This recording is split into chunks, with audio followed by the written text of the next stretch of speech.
The world's a little louder. The sandals have been swapped for sneakers. And the apostles? Still trying to figure out Google Maps and grace. 13 men, one Messiah, and Paul, the neighbor who came over for hummus and never left. It's faith, fails, and modern-day miracles. This is Jesus in the City, Modern Adventures, Eternal Truths. In this week's episode, Philip joins a dating app for evangelism. It started in the kitchen. Philip sat at the counter with a smoothie, scrolling with deep theological concern. Not scripture, swipe right. I just think, if I match with someone and the Spirit leads, it's outreach, he said, adjusting his hoodie. Bartholomew looked up from a bowl of trail mix. So, you're dating for Jesus? Evangelizing, Philip clarified.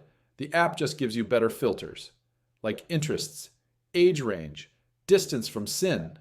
Distance from sin, Thomas muttered. You added that? Paul entered the room, glanced at the screen, and left like he'd just walked in on a heresy. Later that evening, the city buzzed with neon signs and car horns. Philip took his outreach strategy into the wild. He wore a clean tunic shirt and Nikes, having prepared talking points, spiritual icebreakers, and a laminated Romans Road bookmark. The restaurant buzzed with the kind of music that drowns out good decisions. She arrived late and fabulous. Her profile had said, spiritual, not religious, vibe curious. She ordered an oat milk espresso martini. Philip ordered water. Sparkling. For the symbolism, he said. They talked, or rather she talked, and he evangelized. By the time entree arrived, she was showing him her birth chart and asking if Jesus was a Pisces. Philip excused himself to the bathroom and never returned. He left behind the Romans Road bookmark. She used it to stir her drink. Back at the apartment, streetlights flickered outside as Philip flopped onto the couch, defeated. I just wanted to meet people where they are. Peter looked up from a crossword. You met her on a dating app, bro. She was looking for a relationship, not a redeemer. Jesus walked in, phone in hand, silent as usual.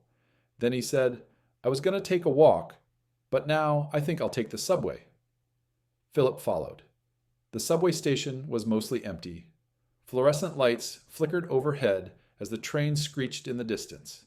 Philip and Jesus sat on the cold bench in silence. Across from them sat a man in a hoodie, head down, eyes red. Something about him looked like rock bottom. Philip didn't preach, didn't quote anything. He just leaned forward and asked, You okay? The man shook his head. My girl left. My job's a mess. I was going to do something stupid tonight. Philip nodded. I've been where you are, but I've also met someone who didn't leave when I got messy. Jesus met me with his grace and changed me into righteousness.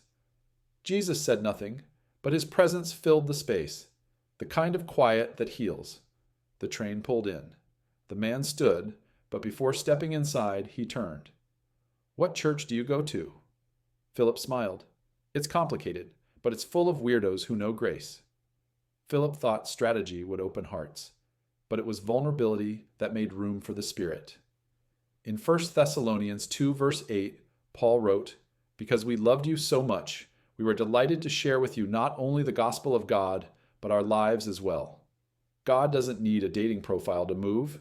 He just needs someone willing to sit, listen, and be present. That's when the real connections happen. And that's another day in the city, where grace shows up in Wi-Fi outages, group texts, and unexpected moments. If this made you laugh, think, or feel a little closer to Jesus, hit that like button, subscribe, and share it with someone who needs a modern parable today. Thanks for watching. Jesus in the City, Modern Adventures, Eternal Truths, where the stories are ancient, but the lessons still walk among us. Catch the next episode, same God, same faith, same baptism, new twist.